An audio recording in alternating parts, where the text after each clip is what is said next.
Hi guys, today I am doing a special request for a mature makeup video, and I'm going to be coupling that with a deep set eye makeup video because the tips, tricks that I have to give you for mature makeup are actually going to work really well for a deep set eye as well. So stick around and we'll get to painting right after this.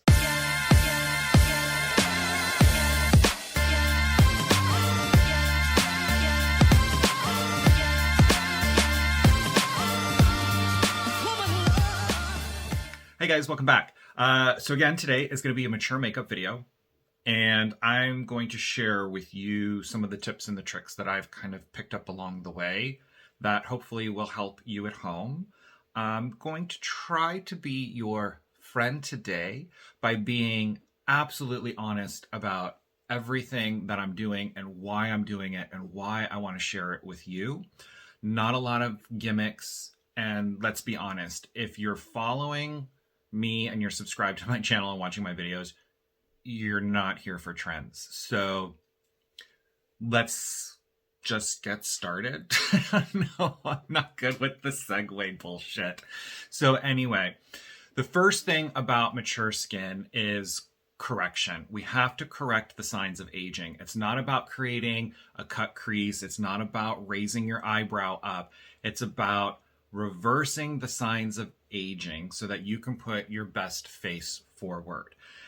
So that starts with skincare. I think that the best thing that you can do to prevent the signs of aging is good quality skincare, which I'll share with you today, and water.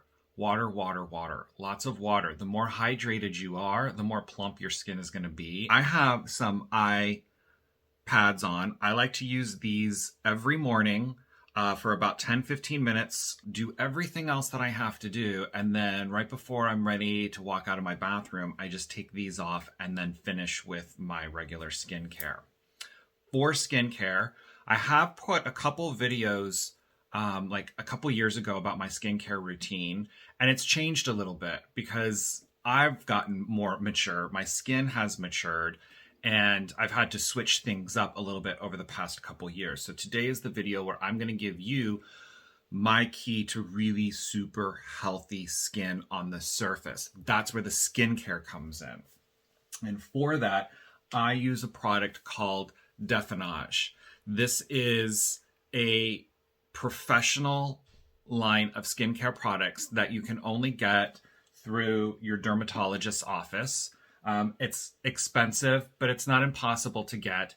And you get what you pay for with skincare. So just remember that when it comes to health and beauty, this is not the time that we want to be skimping, and we don't want to be cheap with the stuff that we're putting on our body or that we're putting on our skin, because whatever you put on your skin is going to get absorbed into your system one way or another, right?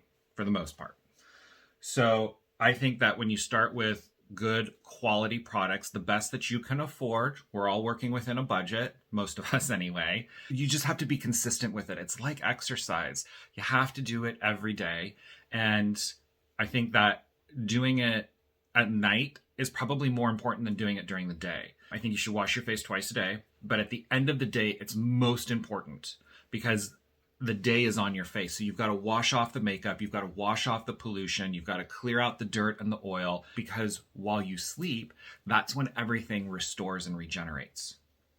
So I wash my face in the morning, I put on my skincare and a sunscreen, and that's it. And then at night, when I come home from work, then I take everything off, I wash my face. I generally will do a mask, either a sheet mask or a traditional mask, and then finish up with my skincare, any nightly treatments that I have to do, and then that's it. I go to bed. And I also sleep on a silk pillowcase, which is recommended to me by my dermatologist. Now, it seems really extravagant, but listen for a second. Cotton absorbs. So if I think that buying a silk pillowcase, a good quality mulberry silk pillowcase, is really expensive. What's more expensive is spending the money that I spend on my skincare and then having my cotton pillowcase soak it all up at the end of the night. So silk pillowcase will keep the skin products on your skin, plus the amino acids in the silk proteins are beneficial for your skin and your hair, and silk pillowcases will also keep your hair from getting tangled and matted at night while you sleep and you toss and you turn. So if you can, invest in a good quality silk pillowcase, and that will help your skincare go further because your linens will not be sucking it up off your face. The other thing that I noticed about the silk pillowcase is when I wake up in the morning, I don't have those lines or those creases in my face because I am a stomach and side sleeper. You're not supposed to be, but I am. And so when I slept on a cotton pillow, I would always wake up with lines in my face. But with the silk pillowcase, I don't. So I do definitely recommend a silk pillowcase as well. First, for the skincare, with Defenage, we have a one-step multi-cleanse. Oh, massive point of difference. Why Defenage? Because every skincare product is going to say that they're the best, right? The reason why I like Defenage, the point of difference for me, and why it is a professional-only product is because it works on your skin's master stem cells to actually reverse the signs of aging. Builds collagen, builds elastin, and it also exfoliates the top surface of skin, because in doing everything that it does and working with your skin's master stem cells is it produces skin more rapidly, so you are exfoliating and the cells are regenerating and they're pushing up to the surface of the skin, which is what gives skin a more youthful appearance. We want as close to that 28-day turnaround with skin regeneration that we get when we're in our teens and our 20s, and it slows down the older we get. So this helps to speed that up again, starting with this cleanser. And then twice a week, I use the 2-minute resurfacing mask. This is a sugar exfoliant and an enzymatic exfoliant. So I put it on dry skin. I rub it for about 20 seconds to get the physical exfoliation from the sugar beads. And then it sits on the skin for about 2 minutes. And then the enzymatic properties go to work and exfoliate the skin. Wet hands, massage the sugar crystals until they're all dissolved, rinse off, and that's it, twice a week. And that exfoliates the skin and makes sure that all the dead, compacted skin cells are off the surface so that those healthy, new collagen-rich cells are free to come up to the surface. Once I've done that, I will go in with any serums that I'm using. One serum that I really like that's not super expensive is this Advanced Snail 96 Mucin Power Essence. And I think that if you guys are following my Instagram, you've seen me do a couple snail trail videos. I'm really into snail mucin. There's snail entrails, but what it actually is hyaluronic acid in a very natural form. Hyaluronic acid is something that can actually pull moisture from the hair and bind from the air and bind it to your skin, which the more moisture you have in your skin, then the plumper it's going to be and the more youthful it's going to appear. So I like to use the snail serum morning and night. And then at night, I put on Kiehl's anti-aging serum, which I'm out of right now. So I don't have that to show you. But again, the serums are just sort of ancillary or supplemental. The core skincare, the only thing I really need is the Defenage. Everything else is just sort of to accentuate it and to make me feel kind of better about what I'm doing. And it's just a little bit extra. So I use this, and then I go in with the Defenage eye cream, the 3D Eye Radiance cream right here. This stuff is freaking amazing. Absolutely amazing. Then I finish up with what they call their Barrier Balance Cream. And this is the moisturizer. So this goes on, it's going to hydrate, protect the skin, and then you finish everything off with their Piece de Resistance product. This is the 8-in-1 Bioserum Multi-Age Corrector. This one uses what's called defensins to create, we're going to get technical here for just a second, stop-gap junctions over the surface of the skin, meaning any vulnerable area of the skin that the environment can get to, that your makeup can get to, it's going to seal it off. It does literally create an invisible shield on the surface of your skin to protect your skin from the environment, not the sun, from the environment, as well as penetrating with the barrier cream or the moisturizer to really nourish and hydrate the skin, as well as plumping up its ability to resurface those healthy skin cells. And then daytime, I follow up with a mineral sunscreen. This is SPF 30. I apply it as needed about every couple hours or so if I have to. And it's got a light tint to it, so it helps to even out the skin as well as hydrate. These are pretty much what we call CC creams. CC creams. They're corrective creams. So they're going to be good for the skin. They're going to nourish the skin, but they're also going to protect the skin.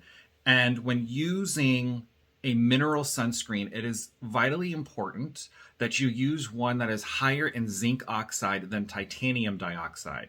They both work as a sunscreen, but zinc oxide is the better, more expensive sunscreen, and titanium dioxide is the one that's used to compensate when they're using a smaller percentage or a lower percentage of the zinc oxide. So anything that's a 12% or higher with zinc oxide is going to give you that full range of UVA, UVB protection. So this one, which is MD Solar Sciences Protect and Nourish Mineral Tinted Cream, has 17% zinc oxide, and then it supplements with a 2% titanium dioxide. So I am fully protected with this, and it gives my skin a nice, natural, dewy finish with that tint. Now, supplemental products like these eye patches have nothing to do with Defenage. They do make a difference, but they are temporary. So as soon as the effects of these wear off, it's gone. With the Defenage, as long as you're using it, you kind of piggyback every day with what you're doing, and then you're in this sort of cycle of regeneration. It's like being in keto for your skin. It's really great. But I like to make myself feel good. Masks make me feel motivated to do more for myself. So I have a wide variety of a bunch of masks. I like traditional masks because they feel very spa-like. And I also like sheet masks because if I'm in a hurry, they're super simple. You don't have to wash them off, throw them on 10 minutes, throw it off, put your moisturizer on, and you're good to go. But I have a couple of my favorites here that I'm going to share with you because I think they really make a huge difference, and I'll share with you why. The first one are these patches that I have right here. These are caffeine hydrogel patches. The caffeine is key because it just shrinks everything. It just tightens everything up. And that's why I like these. I try to find products that are designed to do one specific thing, because I feel like if they're just doing one thing, then I'm going to get the most value out of that one thing that it's supposed to do, rather than spreading it too thin over a myriad of challenges that it's trying to correct. So these are from Good Molecules. They're caffeine energizing hydrogel patches. And like I said, I like to use these every morning if I remember to. And also if I have something that I'm getting ready for, a night out, or, well, night out, in 2 years, I don't think so. But for a video like this, I like to pop them in and just give my eyes just a little extra oomph for what I'm doing. The next two masks that I like, they're my two favorite exfoliating masks. This one is made by Andalou Naturals. This is a pumpkin honey glycolic mask. Glycolic acid it's an alpha hydroxy acid. It's designed to exfoliate. So I am conservative with this one because I'm using a product that's giving me a lot of cell turnover, and the 2-minute renewal mask also is a great exfoliant, and you don't want to over exfoliate because you can thin the skin out, and then you can start to see like little red splotches or capillaries starting to poke through. So you do want to be careful. I will use this one maybe once or twice a week, just to give me a little extra brightening if I feel my skin's getting a little too dull. But I will not use this on the days where I use a scrub or a 2-minute mask, because that's doing the job of this. So I'm just switching it up a little bit as, like I said, like a supplemental skincare. The other one is it's a little bit more forgiving. This is the Kiehl's Turmeric and Cranberry Seed Energizing Radiance Mask. This one, it's not going to be as intense as the glycolic mask. It's, to me, a little bit more of a physical exfoliant than a chemical or enzymatic exfoliant, but it smells good, it's cooling, and it feels really good on the skin. But this one, I would say you could use probably depending, well, I'm not going to diagnose your skincare. For my skincare, the thickness of my skin and what I do, I can use this one about twice a week in conjunction with this one and with the resurfacing mask. I just have to be careful if my skin's getting a little dry. I have to pay attention, and I might have to throttle back on some days if my skin starts to feel a little tight. Then I switch things up and I start doing some nourishing, hydrating masks. My favorite one is the Peach Slices Snail Rescue Mask. Again, using snail mucin, snail trails. This one's 95%. It's just a supercharged hyaluronic acid gel mask. And you can, or at least I can, see the difference every single time I use this mask after the first time. It's just an amazing plumping, brightening, hydrating mask. I highly, highly, highly recommend this one. And I can do this one every night if I want. I can use it by itself, or it's really nice after an exfoliating mask like this to replenish the skin. What you've sort of taken off, you got to put back in. This is an excellent mask for that. I'm going to go ahead and start with the skincare, and we'll go from there. I'm going to start by taking off these eye patches here. And we're also going to talk about face tapes today, because we're talking about mature skin. And there's a lot of stuff we can do with contouring and highlighting to create the illusion of the illusion of better skin. But that really works when you're taking photographs. It's not for in person. So a lot of the stuff that you're seeing right now, all the makeup trends, are designed to look really good in an Instagram video or an Instagram photo. They're not necessarily designed for real people in everyday life. So, having said that, we're using face tapes because we need to literally correct what gravity has done to the skin before we put on our makeup, because the more makeup you put on mature skin, the more mature it's going to look. So let's fix the canvas and then do our artwork. So face tapes. These are what face tapes look like if you guys are not familiar with them. I think I do have a face tape video somewhere in my YouTube feed. I will find that and put a link for that up here. They look like this. These come in two, so you just rip them in half, and then you've got two. And they've got some stickum. So you take the stickum off, and then you thread the threads through the tapes. And some threads have little hooks, other threads have little knots, and that's how you can connect them, with the knots and the threads.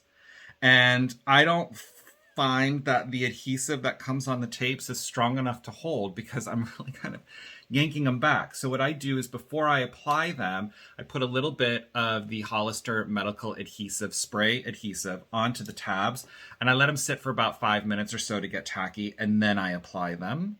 So we're going to do that before we put our skincare on, because my skin has just been freshly cleansed, so there's nothing on it to break down the adhesive, so I'm going to get the strongest hold possible. But you have to make sure that the ones that have the knots and the ones that have the hooks are properly lined up. So I just make sure to always put the knotted ones on one side and the hooked ones on the other side. So the first one I'm going to take, I like some pull here. So figure out where you want your pull, where you need the most. I put mine kind of right here where my hair has a natural recession, which gives me the ability to stick this where I need to, but then when I pull it back, it lifts up far enough where my wig line will just cover it up. This is a hook one, so I'm going to take the other hook one on this side, and I'm going to put it underneath my sideburn, because I need this right here. I need a little vector pull right here. So this is going to go underneath the sideburn. I'm going to press it in, really press it to the skin. Activate the adhesive by pressing it to the skin. And I'm just going to let it hang there. I'm going to put these other two in the same spot on the other side. And then I take the medical adhesive can, not my fingers, because I don't want to get any excess adhesive on my fingers, but I really want to press this adhesive into my skin and really make sure that it's adhering, because once I pull these back, if they're not secured well enough, they're going to start slipping. Not only is it unsightly, but it's also really uncomfortable. So I like to make sure that these guys are nice and stuck to my skin. And then I'm not going to actually attach these yet. I don't want to put tension on them right away. I do my makeup and then I pull them. That way the adhesive has time to really bond to my skin before putting that tension on it. The only exception are the neck tapes because they're on the same tape or the same wire. So I can't let them hang because they're already attached. I have put the tape on the skin and left it unattached, but then it takes me like 15 minutes to try to blindly thread them through the attached tape. And these are going to go right behind where I put them, right behind the earlobe. Because this is really working. This is going to tighten the jaw skin. This is for like the jowls and the wattle underneath. And then because these are immediately attached, there's going to be immediate tension. I just hold them, press them really tight to my skin for maybe about 30 seconds, just to try to give it a little bit of a head start before the tension of the wire starts pulling on the tapes. I use a hairnet just to secure them so they're not flopping around while I'm working with my makeup. I'm going to make sure that my hairline is exposed. Even though it ends up getting covered up, I like to take my makeup all the way up to the hairline because if a wig slips, if the bangs move, whatever, you don't want people to see the man behind the curtain. So just pay attention to the detail. That's going to be your best friend there, is paying attention to the detail. First, I'm going to put my barrier cream on. This is my moisturizer. And I think that you guys, I told you the wrong order. I said I use my serums first. I don't. The barrier cream is the very, very, very first thing that you put on after you've cleansed your skin. So I'm going to start with a little bit of the barrier cream, and this is just right into the skin. And I love the way that this barrier cream smells. They don't all smell the same because they don't use, it's not a feel-good line, although it makes your skin feel really good. It's a line meant to work. So their main focus is not necessarily the experience through fragrance. It's the experience through results. But I do love the way that this barrier cream smells. So barrier cream is on. Next, 3D Eye Radiance Cream. Little bit on the ring finger. And we use the ring finger because it's the weakest finger on your hand, and you don't want to do a lot of stretching, dragging, or pulling under the eyes because the skin is thinner and it's more delicate, and every time you stretch the skin you're breaking down those collagen and elastin fibers until eventually the skin's just not going to snap back the way that it used to. All right, next, serums. So I'm using the snail serum and I use 2 pumps of this, and this goes right on top of the eye cream and the barrier cream. And this is just, it's hyaluronic acid. It's just going to give me a surge of hydration. It's going to pull any moisture it can from the air and bind it to my skin. And then we're going to finish up with the 8-in-1 Bio Serum. And this Bio Serum. This is the one that does it all. The last thing that you put on and the most important thing that you put on with the Defenage skincare. It has the highest level of defensins, which are the active ingredient that work on your skin's master stem cells.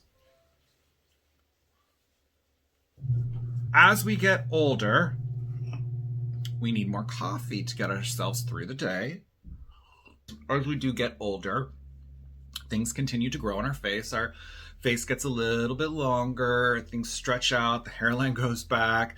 Our noses get bigger, our ears get bigger, and our eyebrows start growing longer than they've ever grown before. So, whether you get your eyebrows professionally done or not, one thing that you can do just to help keep your eyebrows looking groomed is to trim them. And the easiest way to trim them without getting yourself into a lot of trouble is to take a little spoolie brush, like this guy here. What I do is I just brush my eyebrows straight up as much as I can, and then any hairs that are outside of the natural line I just snip off.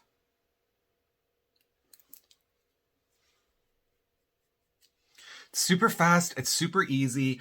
Yes, my eyebrows are microbladed, but that doesn't mean that I don't have hairs that get out of control every once in a while. So I'm just going to keep those in check. I just brush them straight up, and then I come in with small little manicuring scissors and I just snip off the tails of those really long hairs.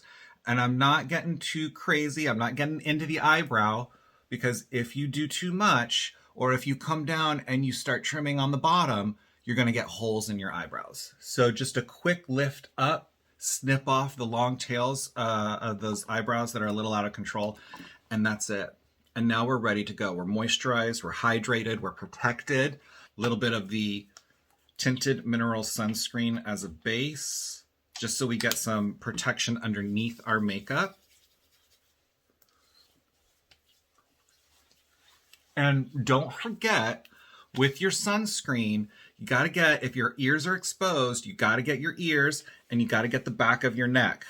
I learned too late that I had to get the back of my neck. So I actually have these darker areas of skin back here that have kind of been permanently tanned with the areas of my body that I didn't use sunscreen on. So make sure you get your sunscreen all the way around.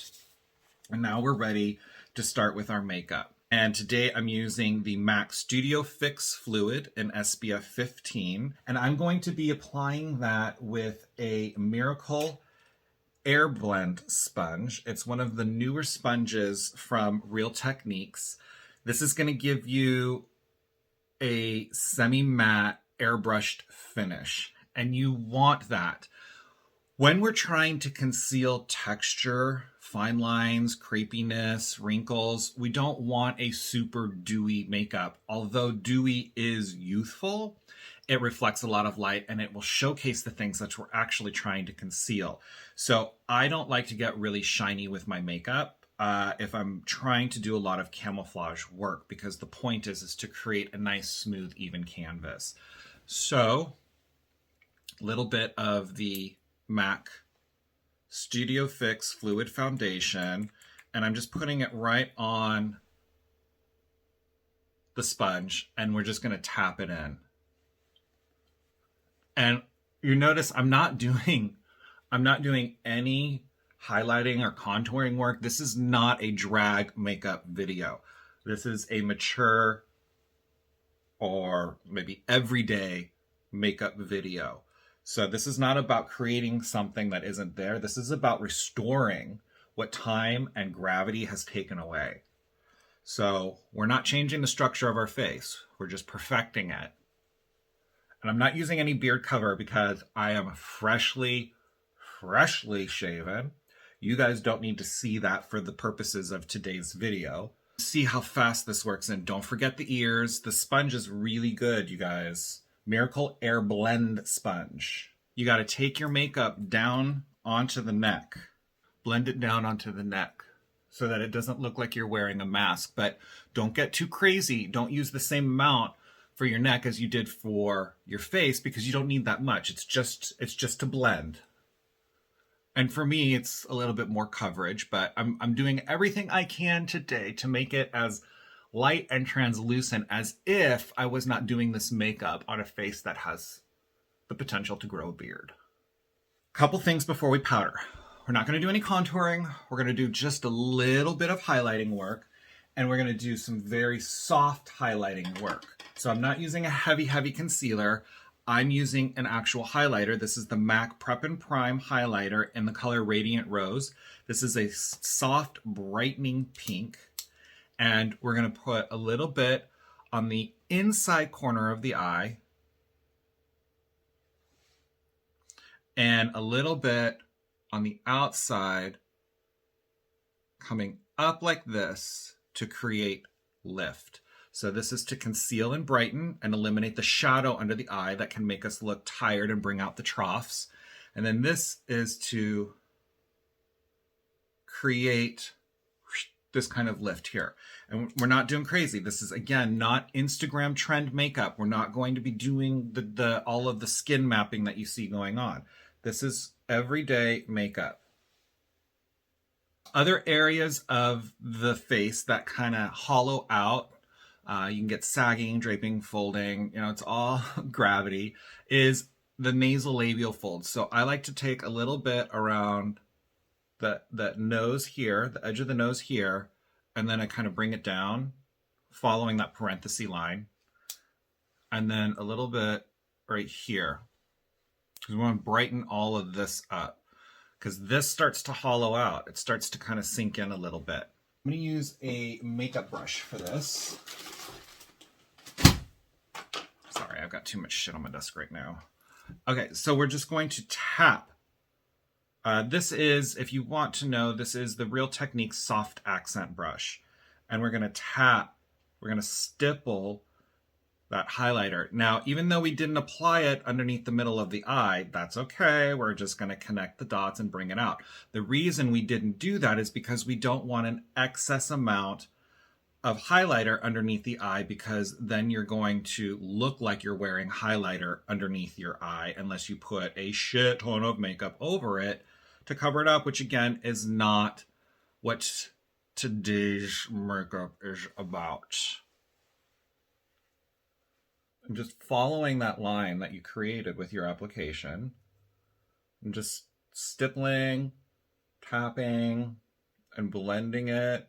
Blending is key. I don't care what anybody says, blending is key. And now we're going to come into this area, start tapping this out, bringing some light back to these areas of the face that gravity has created shadow in. If you have a very long lip, if there's a lot of space from your nose to your lip, just do a little around the lip line, because you don't want to increase the length of your face when we're working on anti-aging makeup. We want to, again, restore, reverse, shrink everything in, get rid of all of the shadows, and pop stuff out. For powder, I'm using a translucent powder, which means there's no color to it. And I'm using a loose powder because a loose powder is going to give you a lighter, softer finish, which is what you want. You don't want a heavy makeup-y finish because it'll get caught in all of the things that we're trying to hide.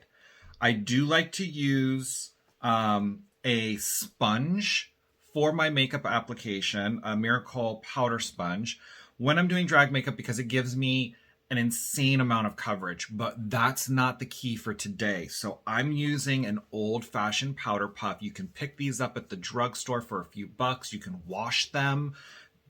When one side gets dirty, you can flip the little thing over to the other side, and then you've got a clean side that you can use. So I really do like these guys, and they're super soft. Just get a nice big soft one so that it's a pleasant experience to use on your skin. And then my powder here, whatever powder you want to use, as long as it's a loose, translucent powder, it's fine. I get a couple of them, and then I just throw them in this big one because I can go through it like crazy. But what you want to look for, again, is a truly translucent powder. You don't want something that's like translucent light, translucent dark, translucent peach, because that indicates that there's some pigment in it to give it a direction of tone or lightness and darkness. That's not the point. We've created that with our foundation. All we want to do at this point is set it so it lasts all day. To make sure that we're really maximizing our anti-aging benefits, what we want to do is take the tip of a sponge, our makeup sponge, and right before we powder, just gently, we're just going to soften the makeup. It's like using like a little pink eraser from school, and you're just going through and you're just softening that makeup on the surface, because as I've been talking and moving, maybe you sneeze or you say something to your husband or whatever, you create movement and the makeup shifts and it goes into those little lines.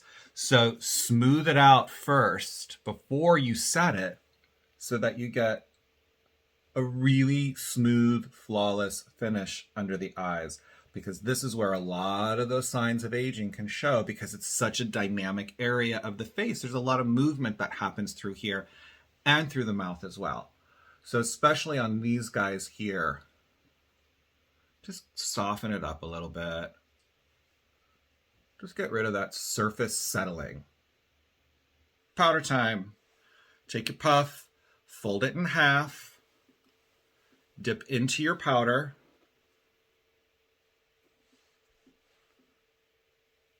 Get off any excess on the top of your hand. And then what you're going to do is you're going to roll it. You're going to press and roll it. So we're not doing this because we don't want to wipe the makeup off. What we want to do is press and roll. Press and roll. Press and roll. Press and roll. Press and roll. Press and roll. Press and roll. Press and roll. Press and roll. And you'll notice that I did start my application up here under the eye. We've got a layer of concealer up here. We've got some makeup. It's a dynamic area. We want to make sure that this gets set first. And then we bring the excess powder down here to set the remaining makeup without overcaking the makeup. So again, dipping into my powder, getting off any excess on the top of my hand, and then pressing and rolling.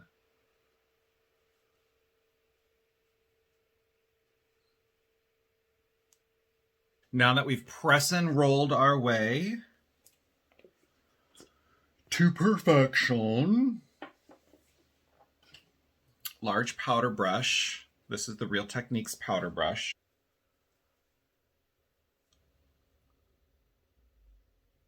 Now for brows, I'm going in with the MAC Shape and Shade Brow Tint, and this is in the color Spiked. And I like this because it's really easy to use. It's not a pencil, so it doesn't require a tremendous amount of know-how because it's a more forgiving product. It's got a little bit of like a shadow wax pomade here in the tip, and this little nubbin guy rests in there and kind of charges itself up. And now we've got it on the little nubbin here, and I'm just going to follow whatever natural hairs that I have. Again, my brows are microbladed. A little bit's been covered up with the makeup, which is why I'm doing this on today's makeup video. But I do have some hairs, especially through here. The tail is pretty much non-existent, but these hairs are going to pick up this wax pomade, and it's a way to get the brows to pop without doing this really severe eyebrow. So I'm just going to gently go over where my natural brow is and back it up.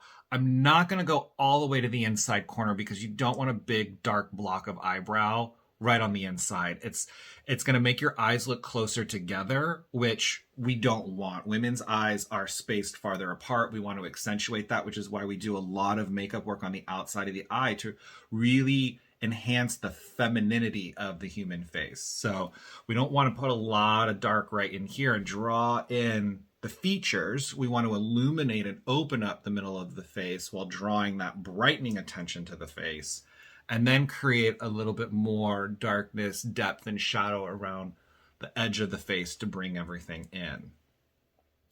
So this looks pretty good. Again, I'm not going too crazy. This is meant to be like everyday makeup, so it just gives me a little bit more while still looking natural. Dip this back in, get a little bit more product on it.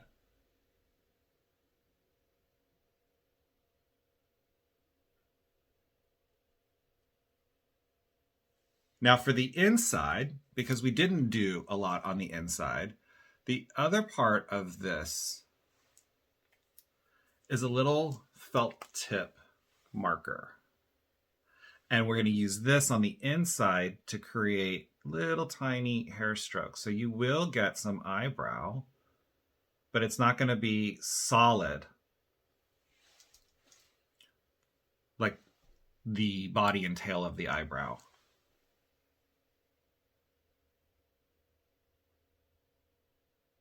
And it's key to try to keep the bottom of the inside of the eyebrow as high as you can. Don't go up, but when you're following the natural arch, try not to go too far down and make the inner part of the eyebrow too thick, because you want to lift. So we want to keep as much space between the lashes and the eyebrow as possible, because then that gives the illusion that everything is lifted up. So don't come too far down. Don't try to create a big square point down here, because it's only going to close off and age the appearance of your makeup.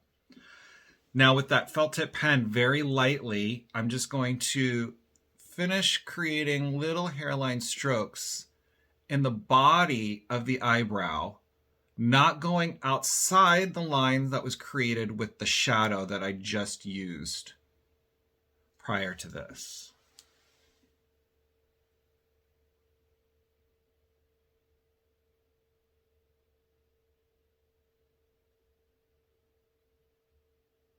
Keeping the eyes, where's my palette? Keeping the eyes really simple. Sorry again, I got too much shit on my desk. I'm going in today with the Morphe 35C Artistry palette. Clearly, this makeup does not require a huge palette like this, but it's sitting on my desk and it has a lot of bright colors to it, and that's what we want. We want to brighten everything. And that's why this makeup application also works really well for deep set eyes. To take a moment to talk about eye makeup and deep set eyes have more shadow, and it's generally because the brow bone protrudes a little bit further out above the eye than normal, creating an overhang. It's not a hooded eye, but it's a shadowed eye. So generally there's no fold. You can see the eyelid as it opens and wraps around the brow bone, whereas my eyes are quite hooded. You can see there's a lot that rolls up inside the eye. So I'm going to do my best to mimic a deep eye set makeup for you, but the foundation and the fundamental is there. So starting with my favorite and most versatile eyeshadow brush, the Real Techniques Deluxe Crease Brush. I'm going to go in to a soft brightening color that has just a touch of pink to it. So a color like this right here. Soft brightening pink. If you guys want to know the color, this one is called Love It on the 35C palette. And this is going to be a wash that I'm just going to put on all over the eyelid from eyelash to eyebrow. Now, you would not do this, what we call garage door technique, where you just have like a wall of eye color with a dark shadow. This is a base. This is a brightening shadow. This is meant to eliminate as much shadow around the eye as possible, even it out, and that touch of pink, because you could use sort of a cream or a vanilla color like this, but there's a lot of yellow in there. Something that's just slightly pink, like Laura Mercier Morning Dew is one of my favorite eyeshadows to use when doing a deep set eye or a mature eye, because it softly brightens everything up, and that's what you want. Because again, what are we doing is reversing the signs of aging. One of the biggest signs of aging that we don't think about outside of wrinkles is shadowing. It's shadowing. That was a really gross inflection. It's not a question, it's a statement. So, just a couple swipes here with this brightening pink color.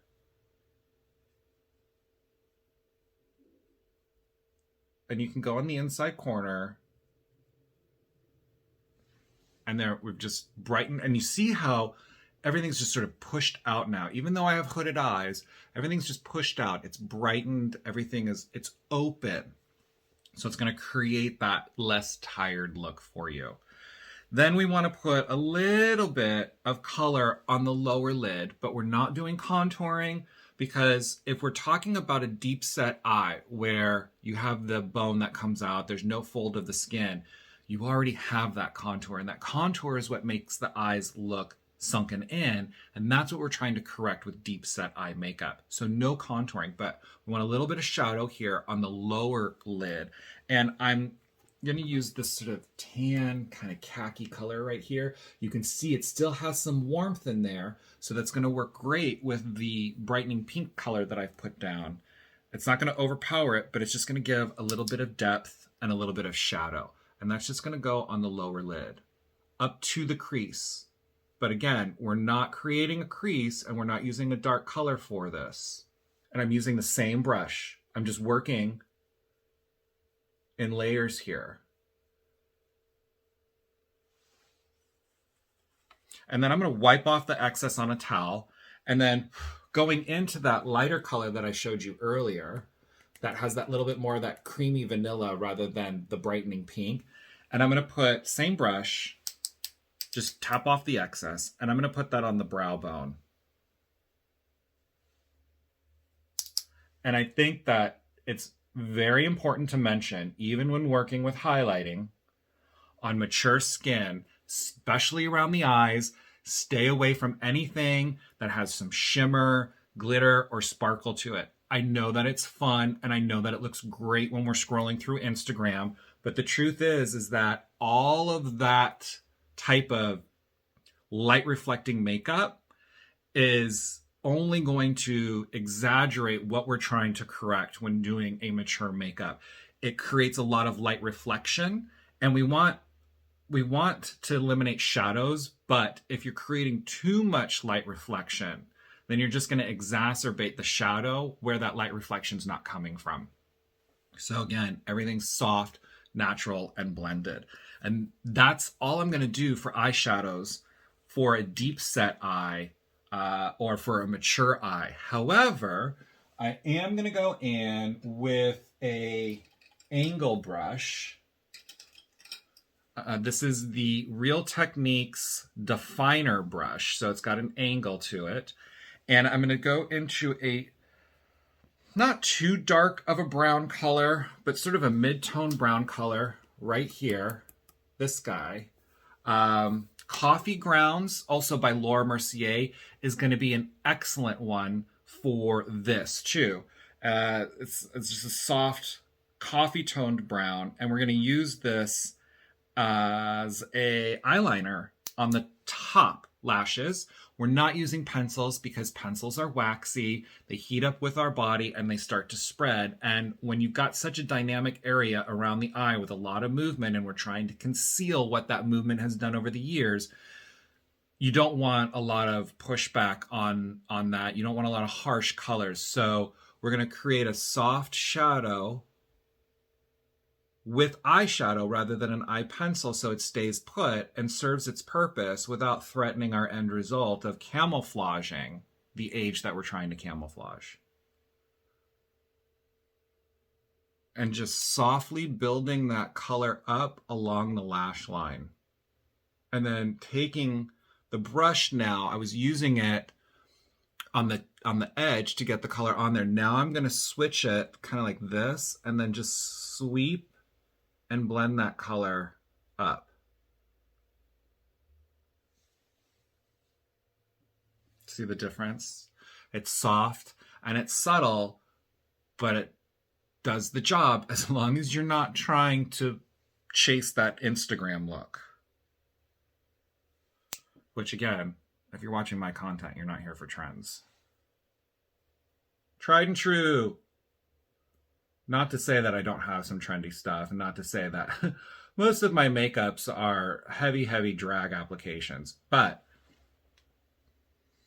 take away everything that I'm doing to correct what I do with my face in terms of like the beard cover and the heavy contouring. I mean, that's why I don't include foundation in my makeup videos anymore as a rule, because everyone has a different canvas that they're starting with, and so you may not need all of that. There are videos that I have with that heavier makeup application, but most of my makeup, I mean, foundation's foundation. Most of people, I think, watch makeup videos for inspiration when it comes to like eye techniques, colors, stuff like that. So I try to leave that as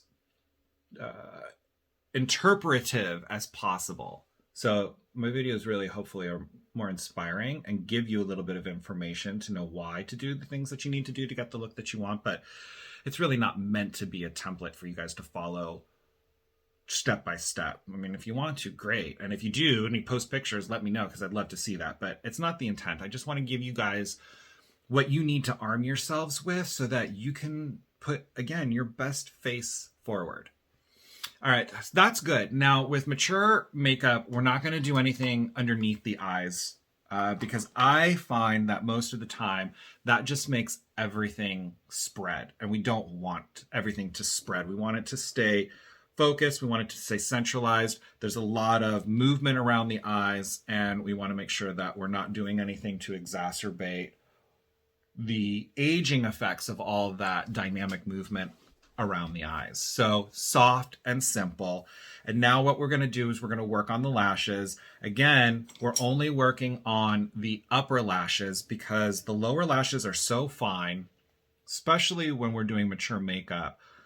If any of that mascara or eyeliner starts to melt, anything, all that hard work to cover up or to camouflage all of the little fine lines and the crepiness, as soon as that mascara or that eyeshadow gets in there, all those lines are going to have shadows again. And all that hard work that you did is going to be out the window. So just focus on the top. And I think you'll find throughout the day, as you blink and move, some of the makeup or the mascara is going to transfer down into the bottom, and that's fine. It'll just give you a little bit of a frame on the bottom, but you don't want to do something that's going to create too much of a raccoon look around the eye. So stay away from anything underneath the eye.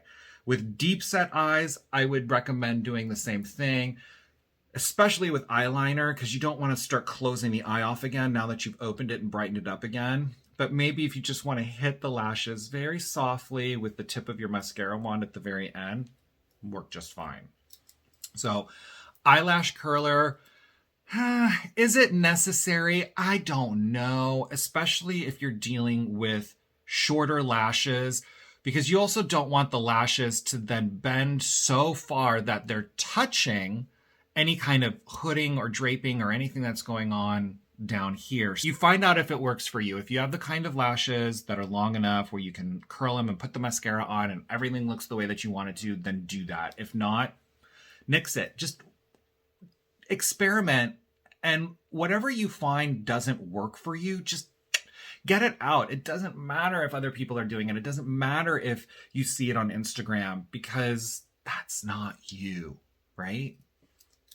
So I find that it works for me, even with my hooded eyes, especially when I'm doing false lashes, because it helps to bend my own lashes up into the false lashes. So if you see a profile shot of me, and because most of my work is so close up, the detail really is, it has to be paid attention to. You can see the false lashes go up, and then you'll see my own lashes go out. So curling them helps to blend them into the false lashes. But when not wearing false lashes, which I'm not putting on today because you guys won't be wearing false lashes for deep set eyes or mature skin, it really does help to just lift and pick up and open the eye a little bit more, especially when you put your mascara on. Now, you don't want to over curl the lashes. You don't want to create a U-turn into your eyelid. So I don't go right at the base. I kind of feel where the eyelash curler is at the base. And then as I'm closing it, I just slowly creep it out from the base. So I'm not crimping the lashes at the eyelid. I'm giving them a little bit of a curl and a little bit of a bend. And I'm not torquing the eyelash curler as hard as I can. I'm just giving it a nice, firm, gentle press for about 15 to 20 seconds. Anything more than that, and I found with my lashes, it's just, I don't know, it just doesn't really seem to do anything anymore, and then I just end up stressing my lashes out. So, all right, for mascara, I am using the MAC 3D Dimension, in Extreme Dimension 3D Black Lash Mascara. I'm using this one because this is the one that works for me. But when it comes to using mascara for mature skin, you just want to make sure that you're not using a product that is too goopy and that's going to clump up the lashes. I really like the Laura Mercier mascara because it's a gel-based mascara. So it's not going to run everywhere, and it dries nicely to the lashes, and it doesn't clump up on the lashes. But for my purpose, I need something that's a little bit more impactful, and that's why I use this guy here.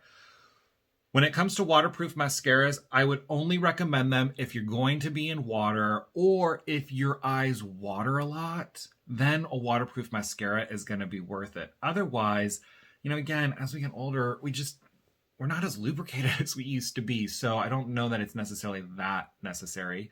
Did I just say I don't know if it's necessary that it's that necessary? Things I already said. So let's just put some mascara on since obviously I've lost my train of thought. So for mascara, I'm tapping off the excess on the tip of the wand on a towel or a piece of tissue because I don't want all that extra mascara floating around to poke me in the eye or to go somewhere that I don't want it to go. So I like to wipe off the excess of the tip, make sure that the brush is nice and clean. You can even take a tissue and pinch the wand to get off all that excess. In fact, I think that if you have really hooded eyes, I would recommend that because you want the least amount of mascara on the eyelashes to do the job. The more you have on there, the wider that margin for error becomes. So again, you can take a tissue or a piece of toilet paper, just give it a quick pinch on the wand to get off any excess mascara. And then for application, you want to get the mascara wand down to the root of the eyelashes, wiggle back and forth, and then sweep out.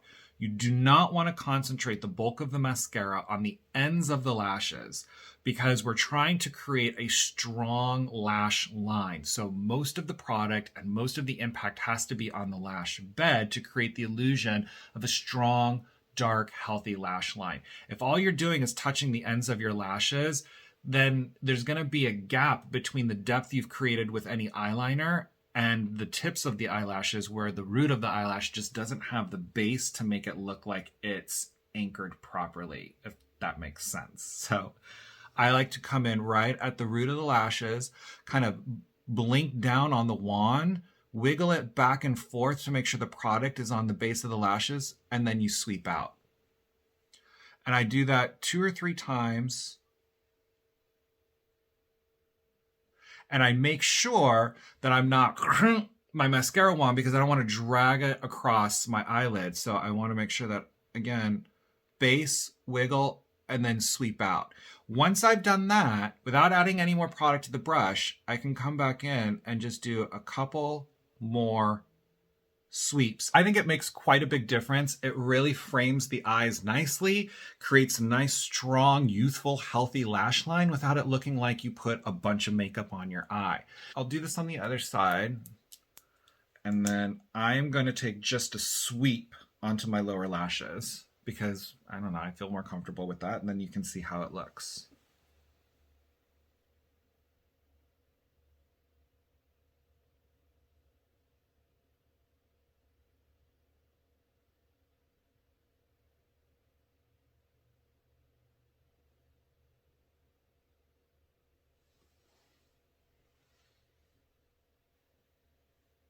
And you can focus a little bit more mascara on the outside,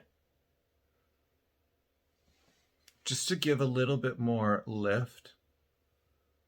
And again, a little bit more going on the outside corners, which creates more focus on the outside corner. So when someone's looking at you, if you have more going on out here, as they're looking at you, their eye, you won't see them go like this, but our eyes go back and forth.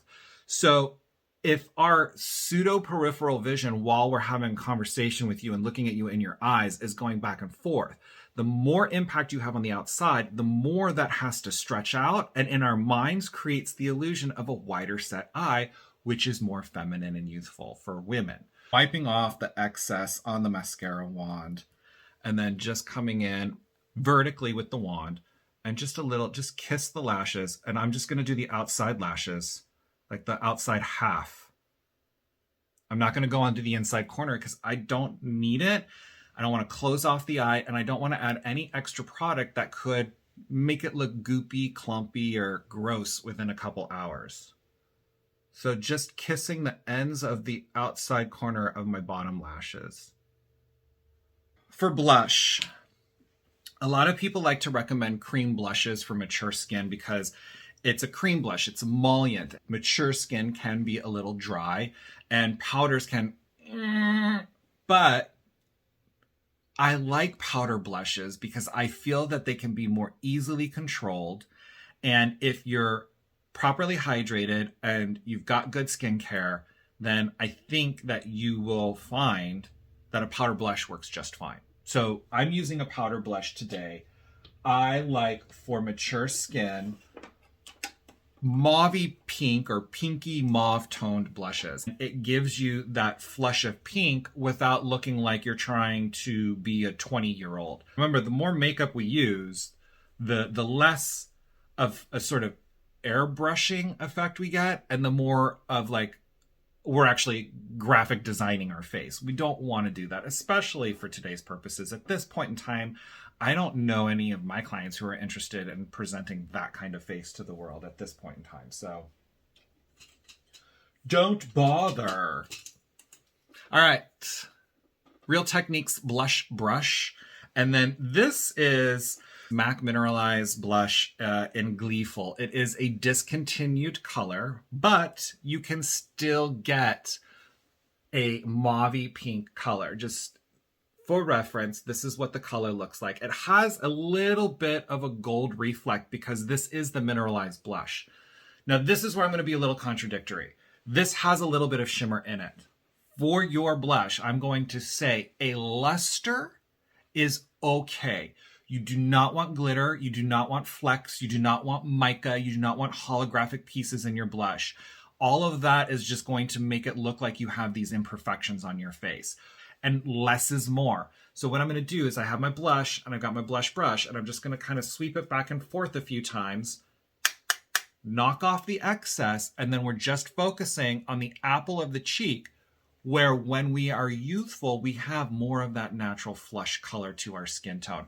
We're not contouring, we're not doing the 80s racing stripe, and we're not trying to sculpt out the cheekbone up here. All we're trying to do is put a little bit of color back into the skin that's been lost over time, and because we've put makeup on over our skin to kind of conceal and perfect. So smile, get the cheekbone to pop out, right? The apple of the cheek, and then just dust it.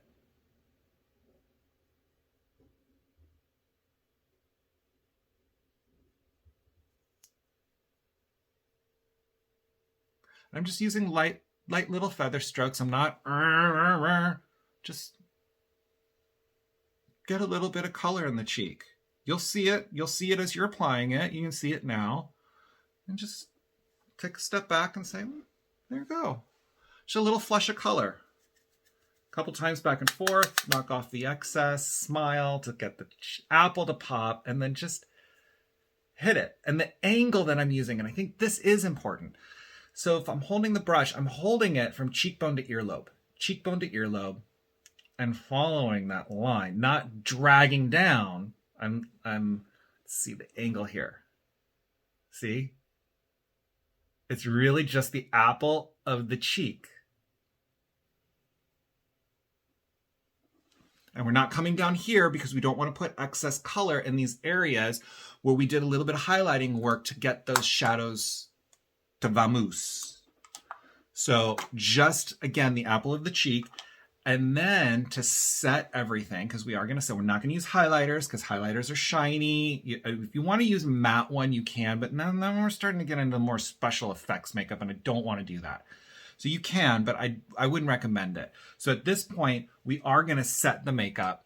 And this is a trick to get that semi-dewy natural look. Basically to just get rid of that dried down powdered look that we get with the loose powder. We're going to use a setting spray. It's going to help to set the makeup. But setting sprays also help to minimize the appearance of the texture of the skin as well. And one of the things that I do to optimize that special effect is taking the powder brush, and then when the setting spray is still damp, just very lightly using the tip of my brush to tap and work the setting spray into the makeup. And that's what we're going to do right now.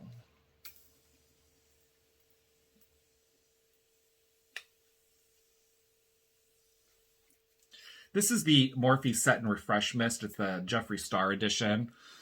Same stuff that's in their black bottle. It just has a different scent and it's pink. But it was on sale because they were getting rid of all of his stuff. So I picked up a few bottles. But setting spray, I really like the Morphe setting spray. The MAC setting spray is really good too.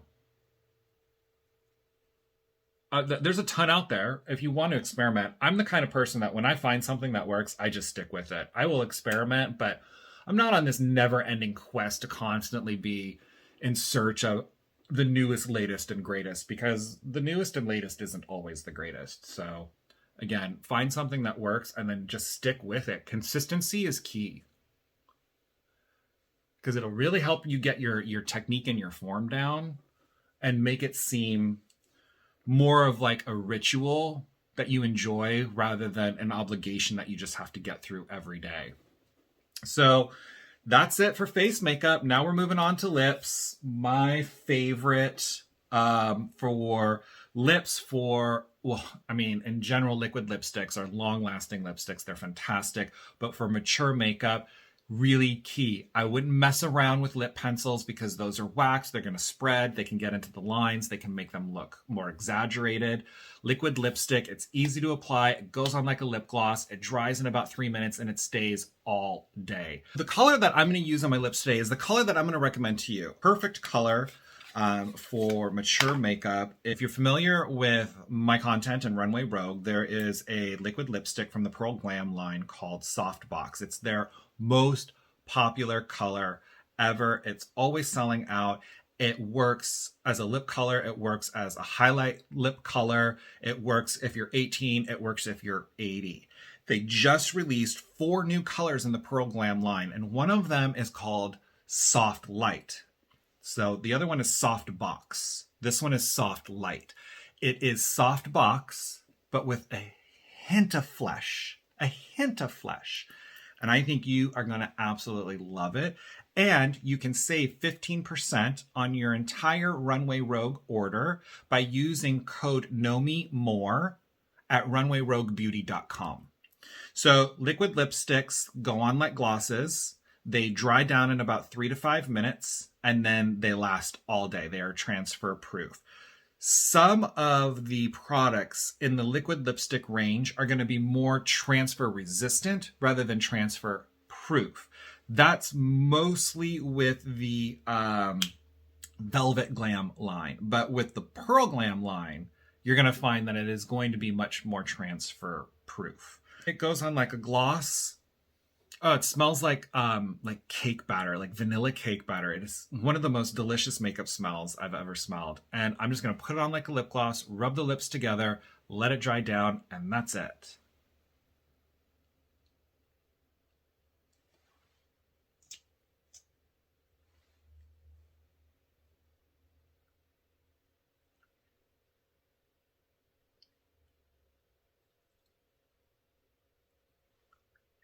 If you want to, you can take a lip brush, and while it's still drying, you can just soften the edges a little bit.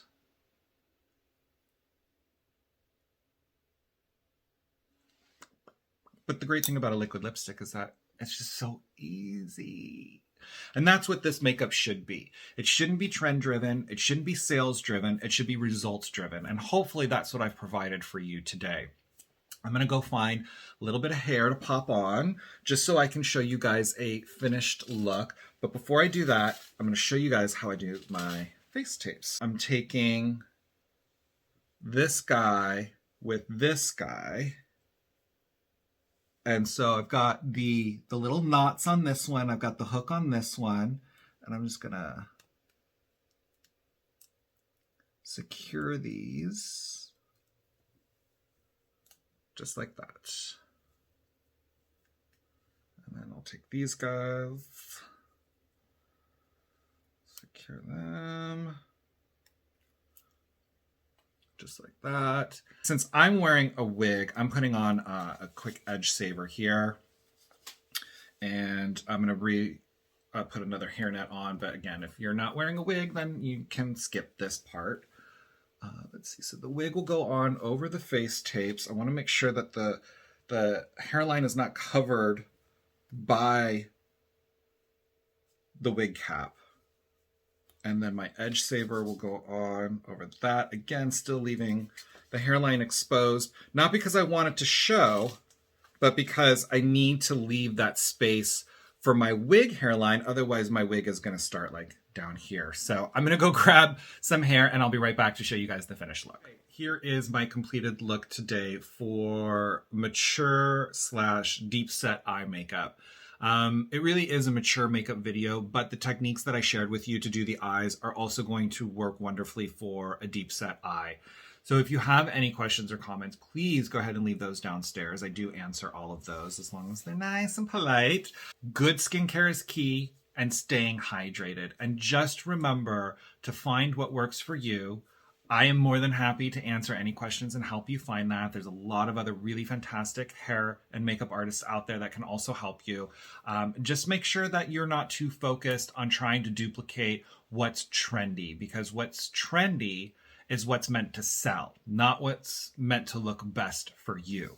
And I know it's really confusing out there. There's a lot of mixed messages and mixed signals, but again, remember, less is more. And if you don't know why you're doing something, then don't do it. If it's not serving your purpose, it's not necessary. It's just meant to create content at that point. And I don't think we're creating content in our bathroom mirrors. We're just, once again, trying to put our best face forward. So hopefully the tools and resources that I've given you and shared with you today will help you to do that. Also, I want to comment on hair. Hair is such a big thing, and there's this weird thing that's been around for a long time that once a woman is 40, she has to cut all of her hair off. It's not true.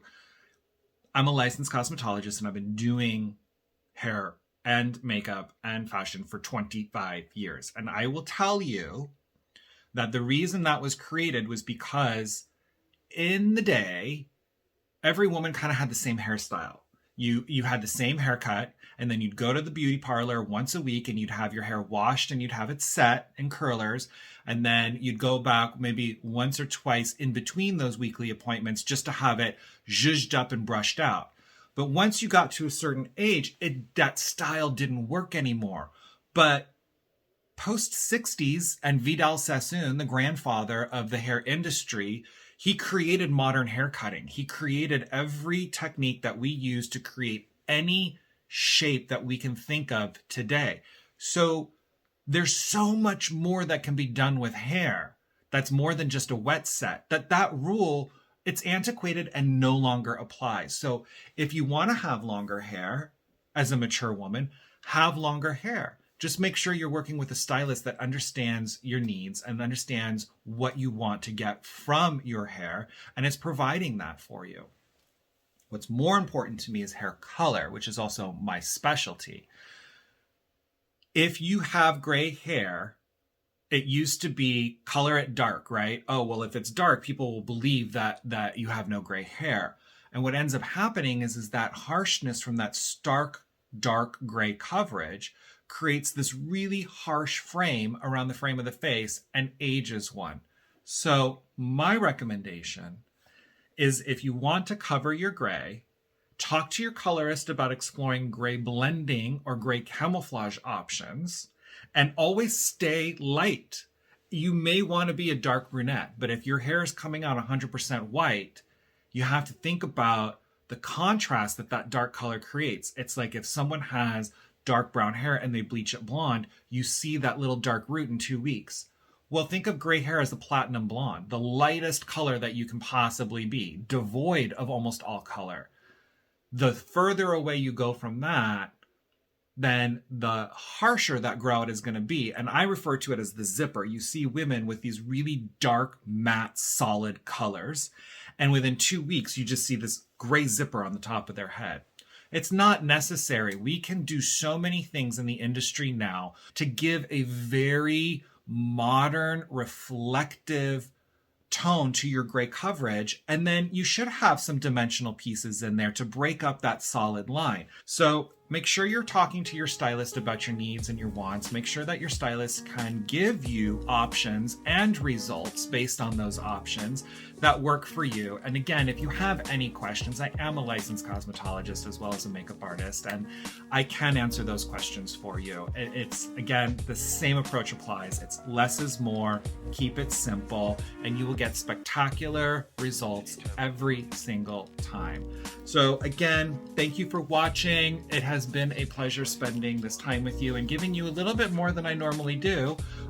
But fear not, my half-face quick videos are coming back, and I've got some great giveaways for this new year as well. So be sure to stay tuned. If you can, out of appreciation, please like and subscribe to my channel, and I will see you in my next video. Thanks for watching. Bye.